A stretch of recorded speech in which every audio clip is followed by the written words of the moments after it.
You shouldn't be riding like that. All right, Don. You're lucky you're not hurt. You could have smashed your bike too, riding like that. It's one some of you boys haven't ended up in hospital long ago. This was the day of the club cycling trip, so I had a talk with the boys and told them how dangerous it was to ride carelessly, not giving correct hand signals, doubling up, and riding no hands. Riding like this is only showing off anyway. Look! No hands! Look, no teeth. I tried them out to see if they knew the correct hand signals. To stop? Yes, that's all right.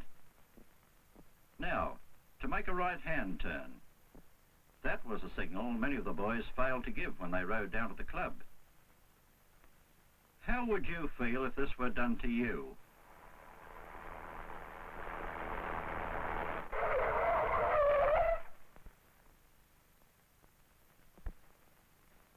Whipping behind trucks was another thing we talked about. There's a risk of being pulled under the vehicle or smashed against the back if it stops suddenly. Doubling up is another dangerous way of riding. It's not only unsafe, in some states it's breaking the law. Just then Duncan Gray came along to take the boys out. The boys have all heard of Duncan Gray, an ex-Australian and Olympic champion and one of the world's greatest riders.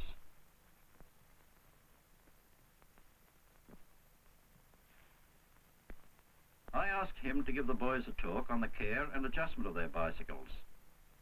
This is the bike Duncan used when he won Australian and Empire Games road races. Now he has it fitted with brakes, bell, lamps and mud guards for everyday use. He takes pride in keeping his machine in good working order. That's one of the things that makes a champion. Always use a bicycle which is the right size for you.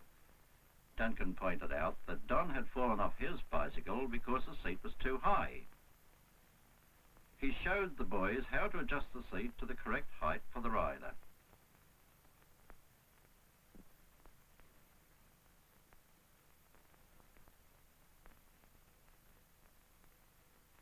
With the legs straight, the foot should fit just under the pedal, or with the ball of the foot on the center of the pedal, the knee should be slightly bent.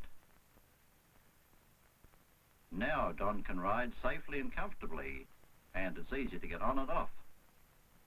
The modern bicycle with its low center of gravity is far better than the old-time bike.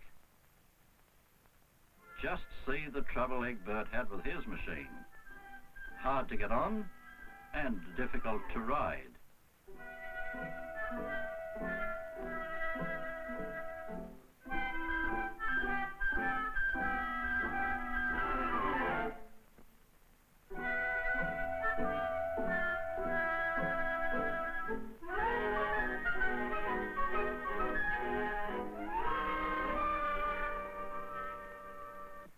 Duncan showed the boys that the reflector or rear lamp must be set at right angles to the ground so that the light rays will be reflected to the rear and below the wheel rim where it is not likely to be obscured. And make sure it's clean. At night from a motor car, a cyclist whose reflector is dirty or not set correctly is not very distinct. Just see the difference when the cyclist has a clean reflector set at the right angle. Light-coloured clothing also helps at night. Brakes are most important. Duncan showed his rear wheel brake operated from the left handlebar, leaving the right hand free to signal. Egbert had the brake on his bike too. But it didn't always work.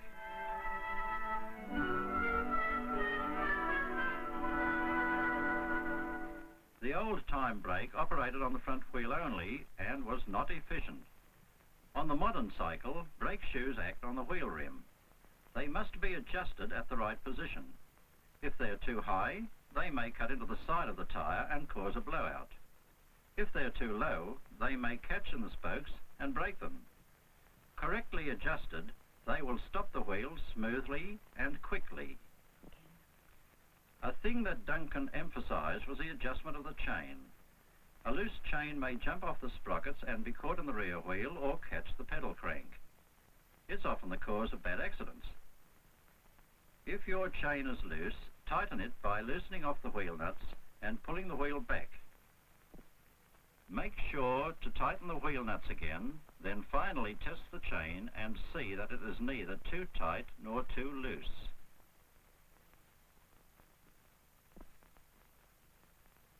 Tyres generally should be blown up hard, though on wet roads it is safer to let them down a little.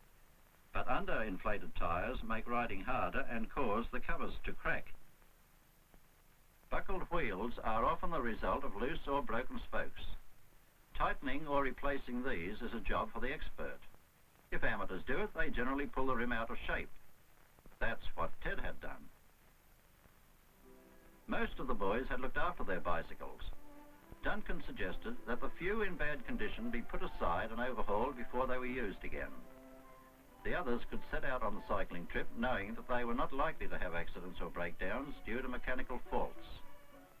So that they wouldn't miss the trip, I took the boys whose bicycles had been condemned with me in the truck. Duncan set them all an example in safe riding, keeping to the left and riding not more than two abreast. They found pleasure in doing things the right way, and that included road courtesy, allowing pedestrians to cross when they have the right of way. This applies especially to children and old people who may be nervous of traffic. When this cyclist behaved so rudely, we were pleased to see a lad standing nearby set a good example and help the old lady across the road.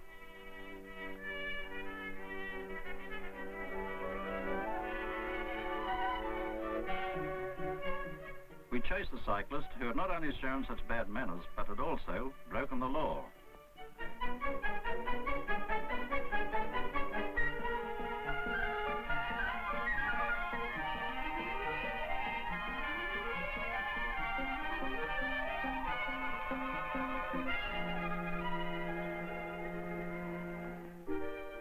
When we caught up with him, I took his name and told him how serious his offence had been. We have a traffic code, rules of the road, and safety measures to protect all of us from careless and dangerous road users. These common sense rules must be obeyed.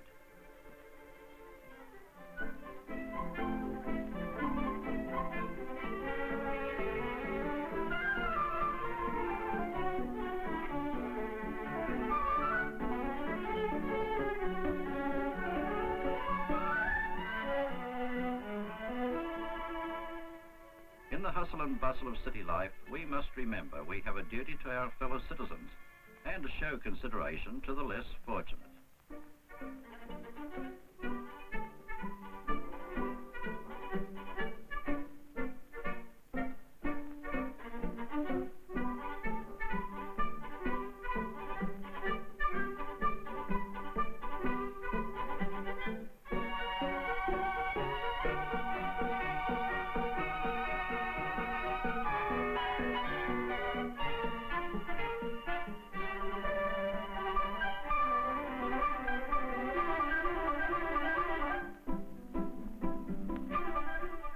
Remember, wherever you ride, whatever you do, be courteous, obey the highway code, and look after your bicycle.